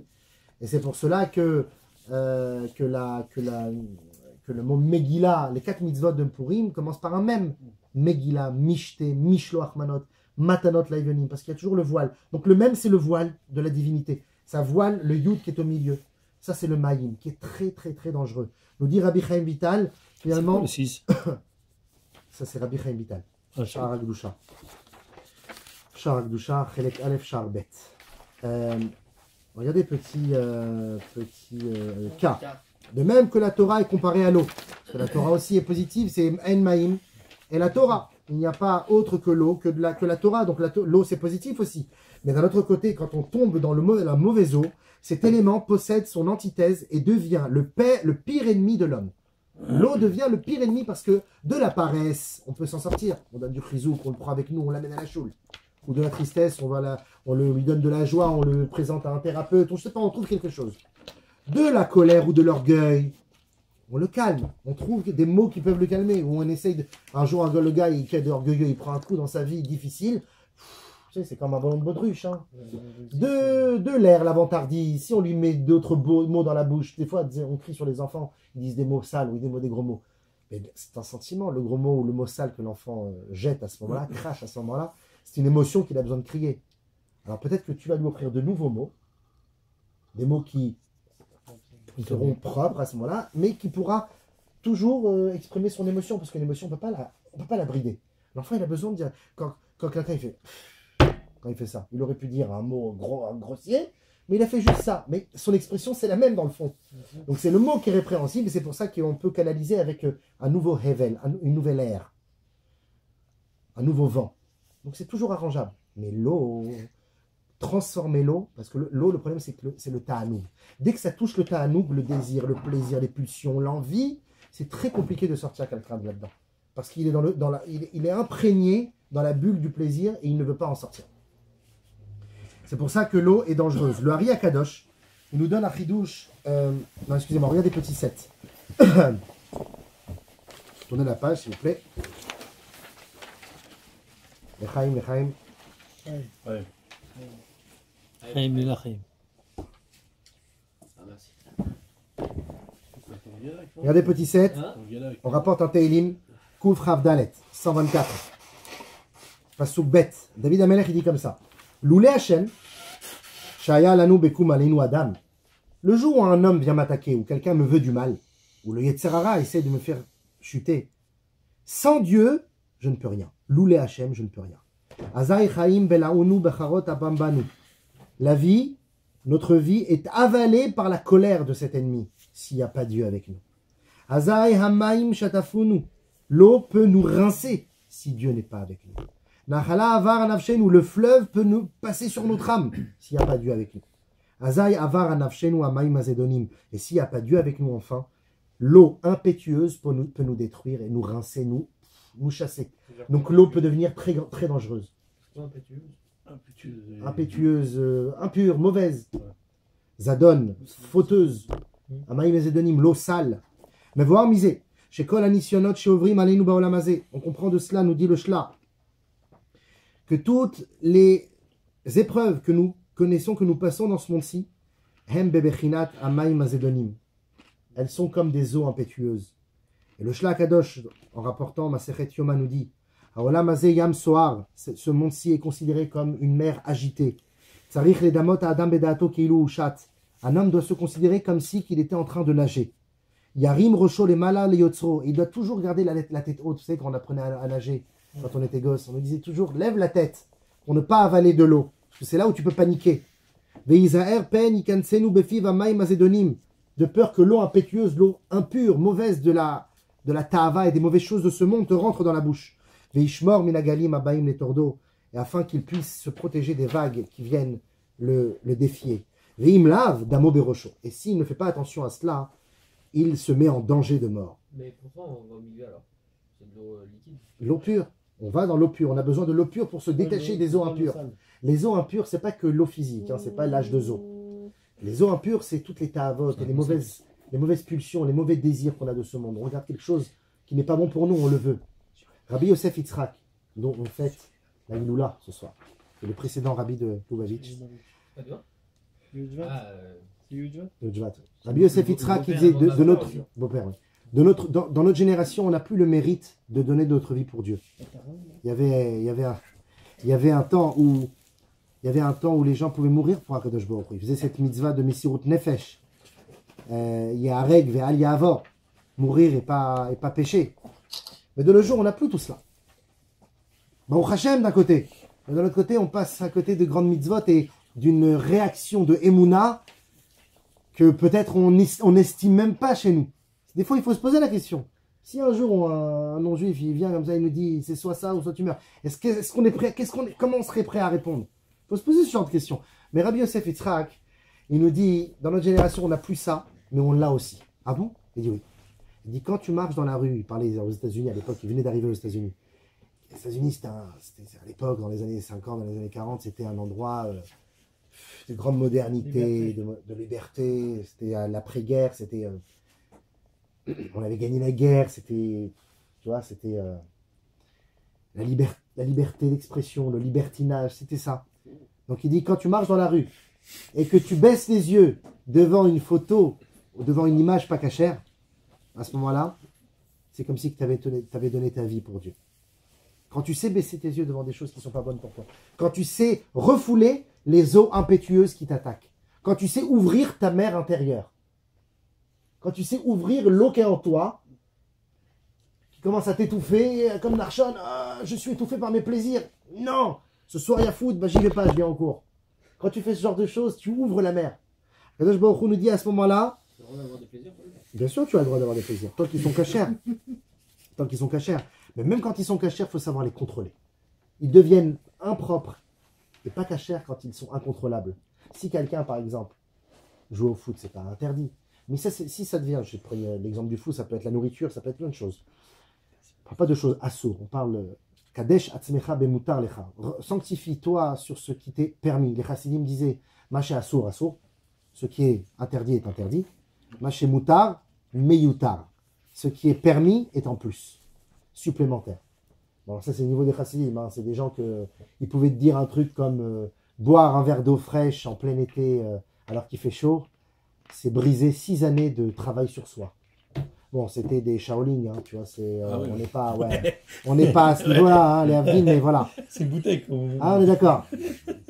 Hein, les thunes en Syrie. C'est Shaolin, c'est Voilà. Il disait aussi, étudie ce que tu n'aimes pas et n'étudie pas ce que tu aimes. Bon, il se brisait. Mais on n'en est pas là. Nous, on est encore au niveau de... Bah oui, nous, on est, tu vois, on a l'impression que quand on mange un steak avec de la moutarde, on fait une mitzvah presque, tu vois. Donc, on n'en est pas là. On n'en est pas là. Ok, ça c'est vrai. Mais, par contre, si tu sais te contrôler, ça veut dire quoi? Comme dit la Gemara, par exemple, quand tu manges, ne finis jamais entièrement ton assiette. Ah, pourtant, notre maman, elle nous a toujours dit, tu finis ton assiette. Et moi, elle m'a pas besoin de le dire. Pas besoin de le dire. Non, de laisser un petit peu. Déjà, c'est un peu un maaser. On peut finir même celle-là. Même si ça me finit à la poubelle. Ouais. Ouais, c'est comme si c'était un petit maaser. Donnez le pain. Et aussi parce que c'est comme si on disait au Yetzer Hara, tu ne m'as pas vaincu jusqu'au bout. J'ai pas été jusqu'au bout dans tes taves, dans tes plaisirs. C'est un peu compliqué à vivre, c'est vrai. Et tu sais quoi? Laisse dans l'assiette les haricots verts, c'est tout. Les banatages restent encore. Non, les banatages, tu peux le prendre. Pourquoi il reste des banatages? Les chassidim, c'est pas un verre justement de prendre la gâchimoute et de la transformer en khamir. C'est pas de briser la dana, c'est les chidushim des derniers chassidim. Moi j'aime le tout, moi. Non, mais il y a eu quand même des brisures chez eux aussi. Hein. Il y avait des tzadikim qui... Mais ils ne demandaient pas à faire ça au peuple, on va dire. C'était les chassidim, Moi je me console en disant que je ne veux pas faire de bataché. Moi j'ai l'impression... Attention, c'est pas une aura à l'arabim, hein. C'est-à-dire que la Gemara du bas, c'est un chiyuv. Le problème, il est le contrôle, le self-control de soi. Si quelqu'un, par exemple, joue au foot, c'est bon, hein, au contraire, le Rambam te dit il faut faire du sport, etc. Mais si ça devient une drogue, que tu es prêt à laisser de côté le devoir de tes enfants, la présence à la maison pour aider à la maison, ou la présence que tu dois avoir avec ta femme, toutes ces choses, ou de venir à un cours, ou que ça t'obsède, et que tu t'énerves aussi sur le terrain parce qu'on t'a pris la balle, toutes ces choses-là, finalement, tu es sous l'emprise du Yetzer. Tu n'es plus sous l'emprise du sport, sous l'emprise du moi, je réussis et je kiffe. Je ne suis plus en train de faire du sport, je suis en train de me donner plaisir. Et c'est plus la même chose. Finalement, il y a le plaisir à travers le sport ou la nourriture. C'est bon, ça a un bon goût. Et il y a le plaisir pour le plaisir. Voilà, c'est ça, c'est addictif. Donc c'est pour ça qu'il faut faire attention à ça. Et regardez ce que dit Rabbeinu Bechaye, le même qu'on a dit tout à l'heure dans sa Agdama, dans son livre Rabbeinu Bechaye, Parashat Mas'eh, il dit qu'il écart. Nikra Ateva Beshem Hazeh. Voici pourquoi le petit 7 au milieu, où il y a marqué Vechen Rabbeinu Bechaye. Qu'il écart Nikra Ateva Beshem Hazeh. Pourquoi le mot nature est appelé Teva? Ki yidba Adam beyavan metzulato vayered liber shachat imlo izaher bo. Car un homme peut se noyer, yidba en hébreu, litvoa, qui veut dire se noyer en hébreu, qui vient du mot teva, la nature. Quand quelqu'un dit oh, c'est la nature, c'est la nourriture, c'est nourriture, nature, c'est le sport, c'est la vie, la nature. Mais quand on ne contrôle plus, on se noie là-dedans et les plaisirs deviennent les maîtres de notre esprit. Parce que celui qui va dans ces mers tumultueuses et qui ne sait pas nager, il se noie. C'est pour ça que la Gemara nous dit dans Kilushin Kaf Tet Amud Aleph, Harav Chayav Bimno Lemolo, Livdoto Lamdo Torah, ou le Asi ou Isha ou Lamdo Yomanut. Un père a l'obligation de circoncire son fils, s'il ne peut pas le faire, il donne un Moël, de le racheter au Kohen, de lui enseigner la Torah, de lui trouver une femme et de lui enseigner un art. Et il y en a qui rajoutent de nager. Af le Hashito Bemaim, Yeshomrim Af le Hashito Bemaim, de nager dans l'eau. Pourquoi on doit nager dans l'eau? On devrait aussi lui apprendre à sauter en parachute. Pourquoi nager? Il dit parce que Rashi ramène, il dit Shema Yifrosh Bisfina, de peur qu'il s'éloigne avec un bateau. Mais pas n'importe quel bateau, maintenant on comprend de quoi. C'est le Yetzer Hara qui nous mène en bateau. De peur qu'il soit éloigné dans la vie. Vetidba, Vetistaken, Im En Yodé à la chute, et qu'il se noie et qu'il se mette en danger s'il ne sait pas nager. C'est ça que finalement, c'est une chose essentielle de l'éducation qu'on doit donner à notre fils. On ne doit pas seulement être des éducateurs ou des enseignants. On doit être des donneurs, des infiltreurs. On doit leur donner le véritable sens de la vie pour se défendre face aux eaux tumultueuses. Parce que sinon, on peut se noyer, même s'il a appris un métier, même s'il a trouvé une femme, même s'il a étudié la Torah, s'il ne sait pas nager face à ce monde de Yetzer Hara, il peut vite se noyer. Il y a des petits L. Alors, on va faire ça rapidement. On va essayer d'aller jusqu'à 10h15. Petit L. Le Hari Akadosh nous donne un chidouche de Kabbalah. Il nous dit, dans son Shahar HaKavanot, Aleph, sur le Drouche de Pessah, et dans Shahar HaPsukim, Parashat Shmot, il révèle que Adam et Chava ont fauté par une seule Avera. L'Avera n'a pas été de goûter au fruit. Le fruit lui-même, il a rien de méchant. Le problème de Adam et Chava, c'est d'avoir fauté par le désir de connaissance. Ils ont voulu en connaître plus. Ils ont voulu connaître l'inconnu. Ils ont voulu goûter à la curiosité. Il y a quoi de mal à ça? Bien sûr, il n'y a aucun mal à ça. Le problème, c'est qu'ils ont voulu atteindre, pas la curiosité pour connaître de nouvelles choses, ils ont voulu connaître la curiosité pour atteindre le niveau de la connaissance, le niveau de Dieu. Le da'at qui est donné, qui à la base était donné que à Kadosh Baruch Hu et qui est descendu aussi dans les hommes. D'où le fait que les hommes se sentent parfois des dieux. Ils savent tout, ils connaissent tout, ils dirigent tout. Donc c'est pour ça que... une rébellion, quoi. Exactement. C'est genre, finalement, je veux aussi goûter à ce qui m'est interdit, pas parce que c'est le fruit, mais parce que Kadosh Baruch Hu ne m'a pas donné l'accès à la connaissance. Et moi, je veux y accéder. C'est pas de même. Ils ont été quand même orientés vers ce fruit. C'est vrai. C'est pour ça que le Yetzer Hara, il est là. C'est pour ça que finalement, ils ont été emportés.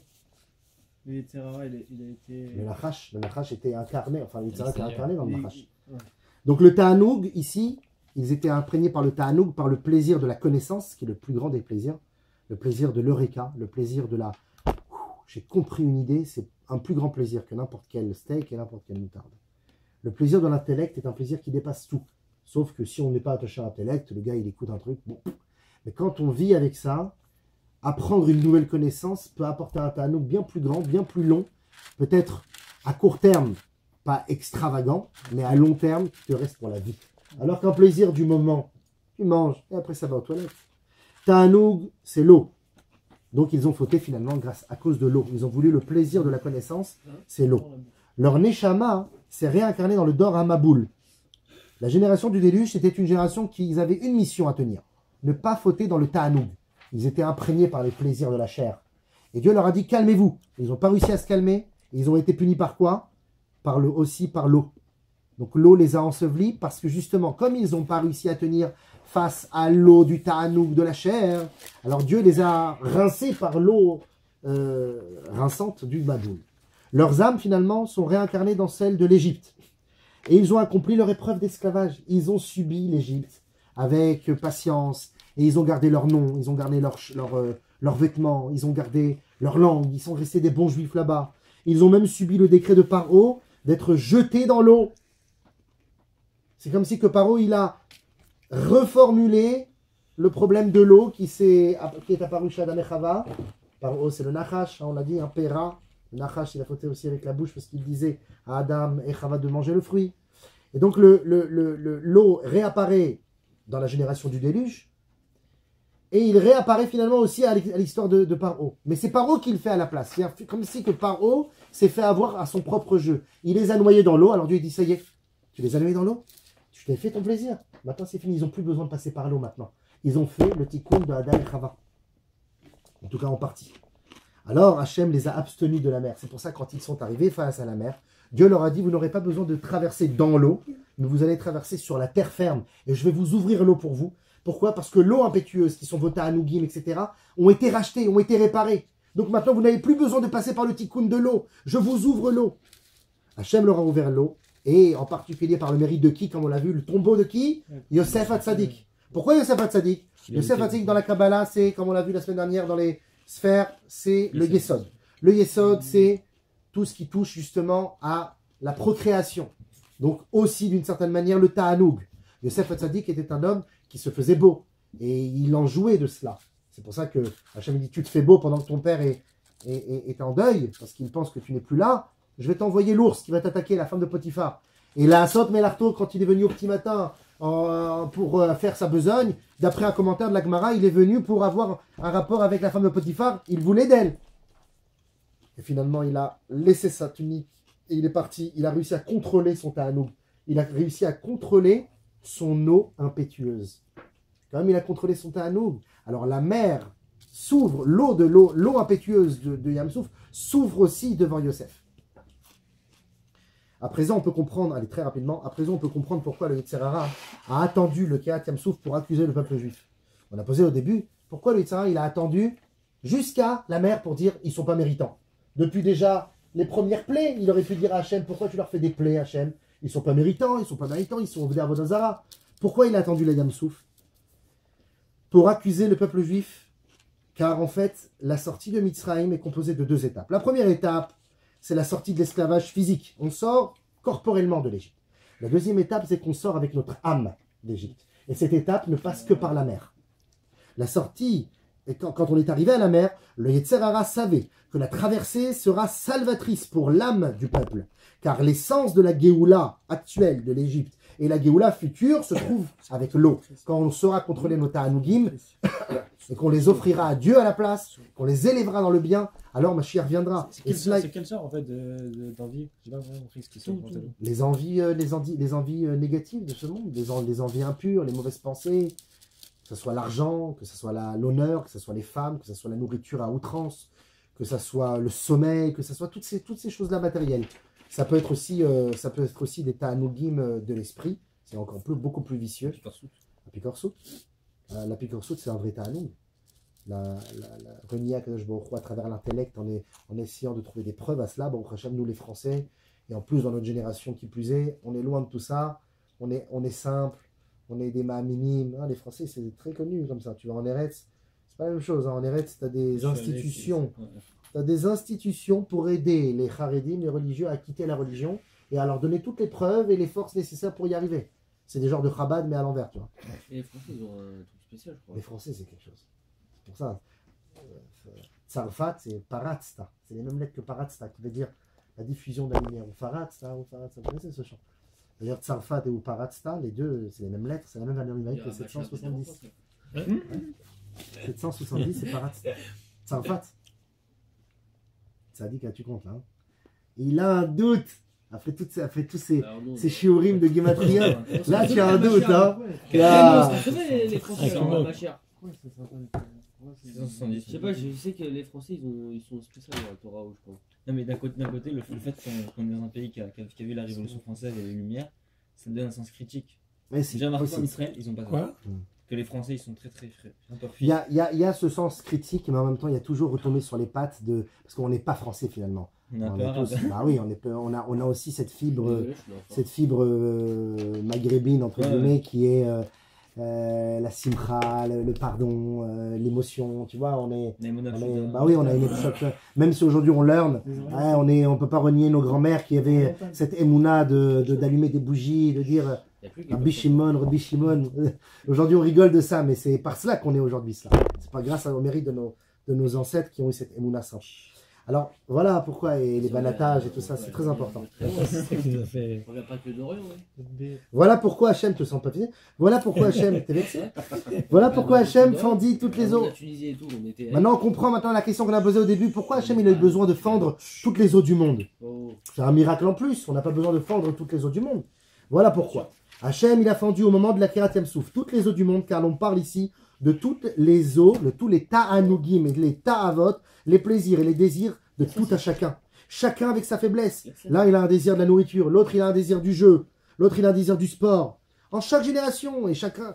Avant il n'y avait pas peut-être le désir du téléphone et de la tablette et vas-y le doigt qui fait ça toute la journée. Avant il n'y avait pas, mais il y avait peut-être autre chose. Il y avait peut-être les jeux, il y avait les sorties au théâtre. Aujourd'hui on a d'autres formes de ta'anougim qui peuvent paraître pour nous aujourd'hui, les ta'avot d'avant c'était kadosh presque, tu vois. Aujourd'hui, quand avant un jeune homme allait au théâtre en cachette, tu vois, le théâtre, tu vois, pour aller voir une scène, une pièce de théâtre tout à fait bon chic, bon genre, c'était genre, oh il va voy, tu vois, au shtetl, quand il sortait des villages en cachette pour Chazou Shalom faire ce genre d'avérote. Mais aujourd'hui, on dit Alva et que nos enfants, ils aillent, ça soit ça. Alors, donc, Yerida Tadorot, on chute dans les générations et les Ta'anougim persévèrent et les Ta'anougim se renforcent. Et c'est pour ça que quand on arrive à contrôler son Ta'anoug, on n'a pas dit qu'il n'y ait plus de Ta'anoug. On parle de contrôle. On parle de ces... Je ne suis pas sous l'emprise de mon Ta'anoug, c'est moi qui dirige. Il y a une force. Je la contrôle, mais il faut qu'elle aille quelque part. On a dit le feu par exemple. J'ai un feu, je le désoriente. Mais le Ta'anoug, je fais quoi? Je peux pas le garder, il pète. C'est pour ça qu'il y a la Séouda. Il faut réorienter. C'est pour ça qu'il y a la Séouda. La Séouda, ça va être mon Ta'anoug Ta'anoug des douches, c'est ça? Voilà, c'est ça. Quand je fais une Séouda, que c'est les Shem Shamaim, que je fais une bracha, et que je dis pas, je suis là en train de pousser tout le monde pour avoir une chips, je fais Adama. Adama. Non, bah bon, Rata Hachem, je pense, je dis, bon, même si je suis encore bousculé et que ma chips se fait à moitié craquer et que j'en ai plus dans la main, bah, je vais faire une bracha avec. À ce moment-là, je suis en train de dire que mon ta'anouk, c'est moi qui le contrôle. C'est ça le contrôle du ta'anouk. C'est un peu l'intensifier en qualité au lieu de. Tout à fait. Si quelqu'un il est en bonne santé physique, en latin, comment tu dis, corpus, un corps sain dans un esprit. Dites-le ça, M. Zana. Mensana, corpore sano. Un esprit sain dans un corps sain. C'est très important aussi. Et le Rambam dit il faut faire du sport. Mais s'il n'y a que ça après, les muscles, les machins, on va dans la démagogie. Allez, venez, on finit vite. Voilà pourquoi Hachem a fondu toutes les eaux du monde. Parce qu'on parle de tous les ta'anougim et de toutes les ta'avot, chacun avec sa faiblesse en chaque génération, afin que nous nous remplissions de foi en Hachem et que peu importe l'épreuve, nous montrons Hachem du doigt et on dit Zekeli ve'anveu, comme au temps de l'ouverture de la mer. On n'a pas eu peur de dire voici, c'est Dieu. Tu sais, au temps de la mer, ils ont vu des miracles extraordinaires jusqu'à pouvoir même montrer Dieu du doigt. Or, quand on est comme ça aussi dans notre génération, qu'on est face à cette mer impétueuse, face à ces ta'anougim qui sont mauvais, et qu'on arrive à les briser, j'ai envie de dire quelque chose, de me venger, j'ai envie de lui dire une parole, il m'a mal parlé, je vais lui répondre. Ça aussi, c'est un ta'anoug de Touma'a. Et j'ai envie de le répondre parce que je sais que quand je vais lui répondre, je vais le tacler, et il n'aura plus rien à dire. Ah, je vais faire chat. Le chat, ça veut dire quoi? C'est le ta'anoug de l'avoir cassé. Quand je me retiens, je dis, non, je ne vais pas lui dire. Bah à ce moment-là, je peux, c'est comme si j'ai ouvert la mer en moi, et j'ai dit, Zekeli ve'anveu. Regardez petit vide de l'autre côté. Zekeli ve'anveu. Ceci est mon Dieu et je le glorifierai. Et Rachid dit sur place, Birvodo nigla alehem ve'ayumar inoto be'etzba. C'est par toute sa splendeur que Dieu se dévoila à eux. Et ils ont tous montré Dieu par le doigt. Ra'ata shifra alayam mashelo ra'u nevi'im. La servante a vu, même les servantes les plus simples, ont vu dans la mer qui s'est ouverte des miracles et des merveilles que même les plus grands prophètes, Yecheskel et Ishaya, n'ont pas vu. Donc on a atteint un niveau grâce à l'ouverture de la mer. Quand tu ouvres tes ta'anoug et tu les brises et tu te fais un peu souffrance entre guillemets et tu te dis non, je vais me contrôler, je ne vais pas aller dans cette bêtise, tu deviens comme la Shifra, c'est vrai, Miskina, mais qui voit des choses que personne d'autre ne peut voir. Hachem se dévoile à toi. C'est une fois qu'ils ont eu le miracle. Non, mais on a dit encore une fois que ce miracle de la mer, c'est seulement un archétype, c'est un plan. Après, ce plan, il se déroule dans chacun de nous. Regarde, ton t-shirt est bleu, on dirait la mer en plus. Quand la mer, elle s'ouvre, c'est à quoi la mer, elle s'ouvre? C'est que je fais abstraction en moi de, de certains de mes désirs pour laisser place à Kadosh Baruch Hu. Quand tu fais ça, Hachem te dit, tu as laissé une place dans ton cœur pour que j'y habite. Là, maintenant, tu as le niveau de dire Zekeli Vanveu. Et ça, c'est comme la Géoula finale aussi, parce que le Midrash nous dit, regardez, Zekeli Vanveu, ceci est mon Dieu, je le glorifierai. Amar lahem Kadosh Baruch Hu l'Israël, Dieu dit à Israël, Ba'olam hazeh amartem lefanai pa'amachat Zekeli. Vous avez dit pendant la galoute, une fois, ceci est mon Dieu, mais quand viendra la fin des temps, vous direz ceci 2 fois. Comme il est dit dans Ishaya, Kaf etet, ve'amar bayomahu, hine elokeinu ze kivinulo ve'oshienu, ze Hashem kivinulo. Vous dites 2 fois, ze elokeinu et ze Hashem. 2 fois, vous avez la capacité de le dire parce que vous êtes arrivé à un niveau, à la fin des temps, où comme si vous pouvez même dépasser le niveau de la mer Rouge. Parce que vous avez fait abstraction de tous ces ta'anougim mauvais qui étaient en vous. Voilà pourquoi Hachem fendra la mer à nouveau à Mashiach. On a dit pourquoi Hachem il a besoin de rouvrir la mer quand viendra Mashiach. Car l'Égypte n'est que le début de ce combat contre ses pulsions et son Yetzerara. Il y aura, Bezrat Hachem, un grand final. D'ailleurs, le Rabbi Lubavitch, il explique que l'ouverture de la mer est en fait la révélation des Olamot des Itkassia, les mondes cachés. Puisqu'on sait que les scientifiques aujourd'hui en connaissent beaucoup plus sur les exoplanètes qui sont des potentiels lieux d'habitation, comme ils le disent, à des milliers d'années-lumière de notre planète. Ils en savent plus là-bas de ce qui se trame au niveau biologique et moléculaire. Ils en savent plus que ce qui se passe sous l'eau, parce que plus on va bas, et même les appareils les plus sophistiqués aujourd'hui ne peuvent pas descendre au bout de 3000 ou je sais pas, peut-être même avant ou pas après. Plus. Bon, on peut pas aller. Hein, 11 km le max. Les appareils technologiques peuvent descendre. Non, c'est pas ça. Des Mariannes. Si, parce que la fosse des Mariannes. Là, on peut aller au maximum. La fosse, elle fait... Ah, la fosse va jusqu'à 11 000. La fosse fait 14 km. Mais le matériel ne va pas. Et eux, ils descendent jusqu'à 11 km. T'es sûr? Il a fait ça dans les Mais pas eux. Non. Les caméras dedans. Les caméras peuvent aller là-bas. Des sous-marins. Mais on est loin encore du compte. On est d'accord. Avec la taille du globe et la profondeur que ça, on est encore loin. Bien sûr. Donc finalement, et c'est pour ça que chaque année, ils découvrent des nouvelles espèces. La biodiversité dans les abysses, elle est beaucoup moins connue que sur Terre et même dans l'espace. Donc c'est pour ça que le rabbi dit que la mer, c'est les mondes du voile. Comme on a dit tout à l'heure, Maïm, c'est même Yud, ça voile le Yud, ça voile la Gdusha qui est en nous. On a tous un Yud en nous. Et elle est voilée, ce Yud est voilé par notre Yetzara, notre comportement, nos caractères, etc. Akadosh Baruch Hu, il te dit, quand tu fais une petite brisure en toi, comme dit Rabbi Levi Yitzhak Verdichov, il n'y a pas plus entier qu'un cœur brisé. Quand tu sais te dire non à quelque chose, tu sais te contrôler, fais abstinence un peu dans ta vie. Pas que pour la bouffe, excusez-moi le terme, hein, mais pour même des choses de la vie tous les jours. Tu sais dire non, tu as envie de répondre, tu dis non, tu fais un vide en toi. À ce moment-là, c'est comme si que tu ouvrais la mer qui est en toi et tu découvrais les abysses. Parce qu'on a dit, la mer s'ouvre, tu découvres les mondes cachés. Qui sont les mondes cachés? Le Yud. Ce Yud qui est à l'intérieur de Maïm. Tu découvres qu'Akadosh Baruch Hu est en toi et tu découvres des forces incommensurables et inestimées. Les mondes cachés du bien fondé de chacun d'entre nous se révèlent et Mashiach, c'est exactement cela. Il dévoile le bien et la bonne eau qui nous habite. Regardez, petit 9.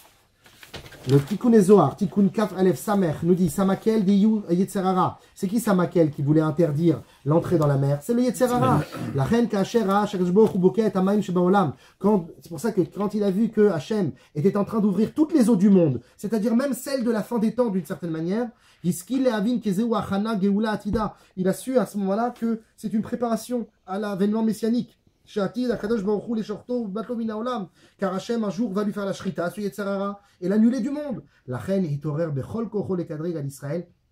C'est pour ça qu'il s'est réveillé et il a de toutes ses forces supplié Dieu d'accuser Israël de ne pas rentrer dans la mer.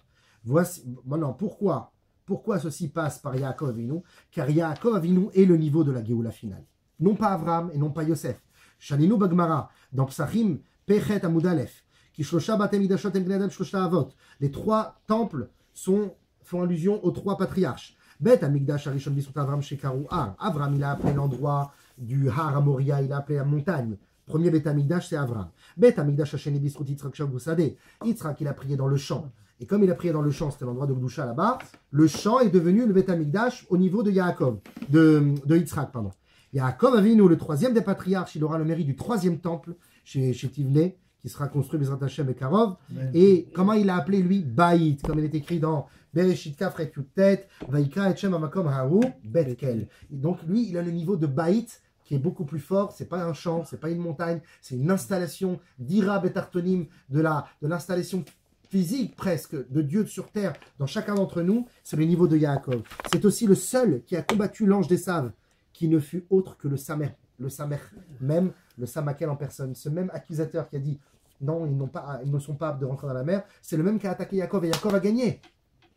Voilà pourquoi il est le premier à utiliser le bâton pour traverser les eaux tumultueuses du Yetzerara. Il combat le Yetzerara, les eaux, on a dit les eaux c'est le Yetzer, les Ta'anugim, il le combat dès le début avec son bâton. Mais attention, quand il dit je traversais le Yarden avec mon bâton, il ne le fait pas avec orgueil, en disant moi, c'est ma force, avec mon bâton, j'ai réussi. Non, il le fait seulement grâce à l'aide de Dieu. Il est aussi humble. Regardez, petit 11. Le Midrash nous dit Hayam Ra'a Vayanos, la mer a vu et s'est échappée, s'est refoulée. C'est pas seulement le tombeau de Yosef. Le Teilim nous dit, le Midrash nous dit Mara'a, qu'est-ce que la mer a vu? Rabbi Neorai dit Shem Hamforash Ra'a Chaku Kalamate. La mer a vu le nom ineffable de Dieu de 72 lettres gravées sur le bâton de Yaakov.